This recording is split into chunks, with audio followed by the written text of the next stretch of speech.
Okay, doing some generator work. Got the generator installed, and I wanted to confirm the leads from the instrument panel were actually correct, considering the condition of this tractor and poor maintenance. Wouldn't want to take any chances. And thankfully, the operator's manual has a nice little schematic of the fuse box or the instrument panel and where the wire is supposed to go. And the wire off the charging meter, and I got my ohm meter set there, and it corresponds to the one that goes to the bat, and you can see I've got good continuity there. So, and I checked the other one, so I'm convinced that the wiring sequence is correct. I did go ahead and replace the voltage regulator. I was able to get one off eBay for $23, and that included shipping, which I thought was a deal. Because I figured that everything rusted out the way it was, that the regulator had to be in deplorable shape, as was the generator and other parts.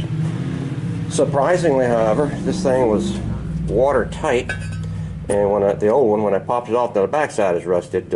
I could have cleaned that up, and but the inside is just factory clean.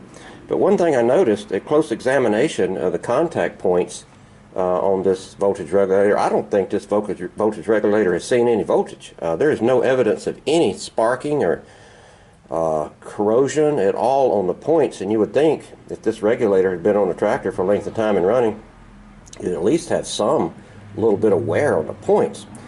So I theorized, well, maybe they replaced the regulator in the hope of fixing a charging problem, and that wasn't the regulator, so they gave up. But the charging meter was completely ruined.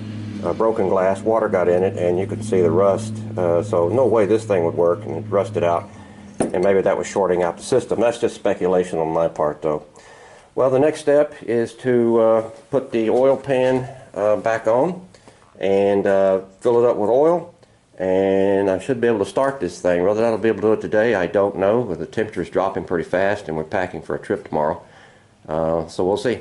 All right, final checks here for the generator. I found out in my checking my wiring, and double checking and triple checking, I actually had the thing wired wrong. Had the A and F terminals crossed, and that's not a good thing.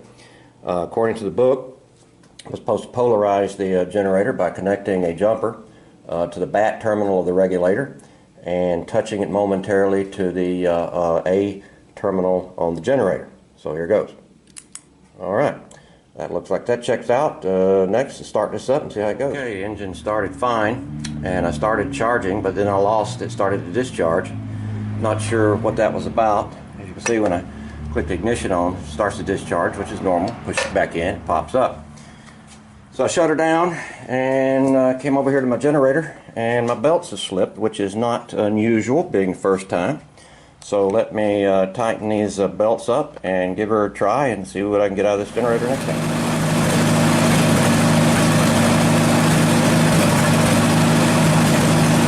Okay, as you saw from the previous clip, the engine was running and we were charging, and I put a meter on a generator, getting 6.3 volts or so out of it. Not sure what I'm supposed to be getting, but thing is charging, and so I would call this a success. Good night.